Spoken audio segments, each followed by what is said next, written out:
Hi guys, Mark Casey here from Tough Australia. With my old mate Steve here, Steve Bottrell, our Business Development Manager.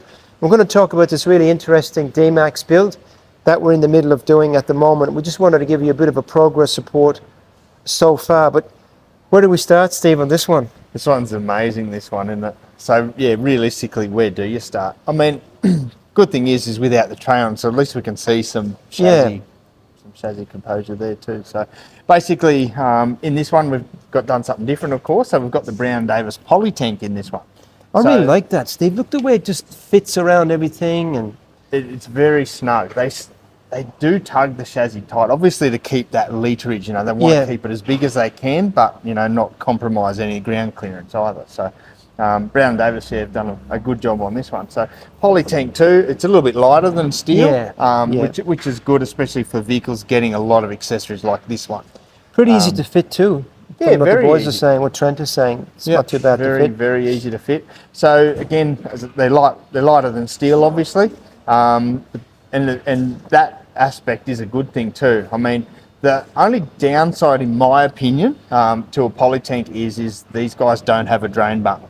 So there's no, if you get crook fuel or get water or something like that in there, you can't drain it. You have to siphon it out or drop the tank and tip it. So a bit annoying, but that's you could pump it out, and you have to make sure you get everything. Then if you want to flush it out, you've got to put more diesel in, and it's a wonder they haven't done it. But yeah, it's a pretty good design. Yeah, definitely. So it reuses the factory tank straps too, so it doesn't rely on its own separate brackets to mount to the chassis. It utilises the OE stuff. How many litres would I get in that? So this one's 145 litre. 145. Yeah. That's a lot of fuel. It is. It should keep us going. I reckon. Well, we got the blue gear on this one as well. Correct. So this one's got the legendary Lovells 3600 kilo GVM upgrade. Tyres still have to be changed, obviously, to be compliant, of course, with the upgraded axle capacities. So you can see the shock absorbers are here. That's how they mount. They've got the top shock pin. Then down the bottom, you've got the lowest shock pin, just bolts on.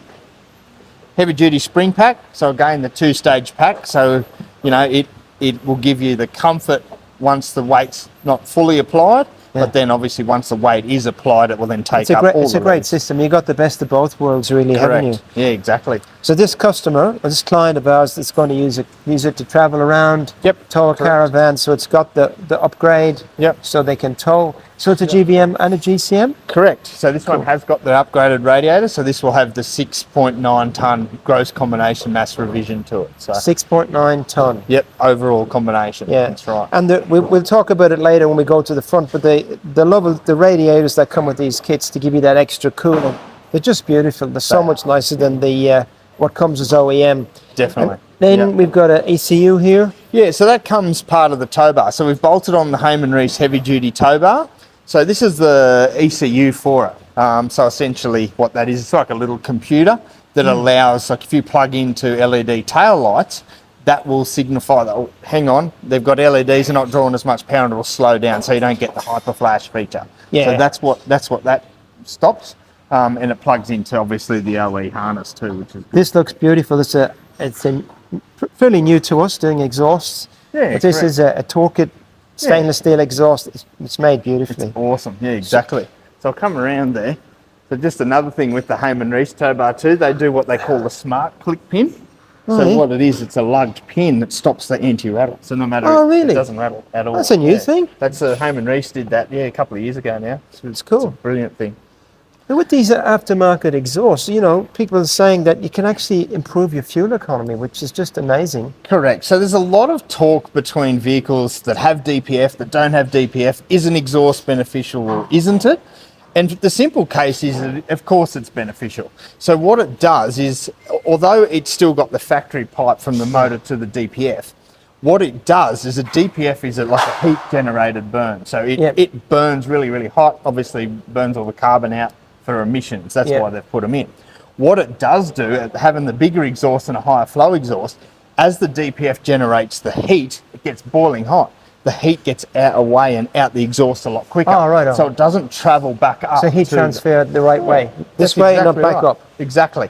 So it always comes to the back, less chances of getting, hotter EGTs under the engine bay. Yeah. It's a must-do thing. It still is, even if your vehicle does have a DPF or if it doesn't. It's one of the best things you can do to And a for car. fuel economy and performance also will improve. Correct. You won't notice massive gains like you used to on non-DPF vehicles. But again, it's all about that heat dissipation. Just get rid of that heat. Run it cooler. Correct. Diesel engines run much better, cooler, and obviously cleaner air too. And what diameter is this one? So that's a 3-inch. So it's a full mandrel bent system. It's 409 grade stainless steel. Yeah. Now they offer this exhaust system as an on-off-road warranty of 10 years. Well- You break it, they'll replace it. That's their motto. So again, it's Australian made. They're made in Singleton down in beautiful. New South Wales. So I've done a lot with their exhaust over the And years. So that's another Australian-made quality product, definitely. not brought in from somewhere else. Exactly. No. So that probably covers off this part of it before we put the canopy and the tray on. Yep. And we'll come back and That's have right. another look at that stage when the tray, canopy, and that's all rigged out. Then we look at all the stuff that's going on in the front, which is pretty interesting as well. Correct, We'll call it quits at that. And thank you for listening to what we're doing here.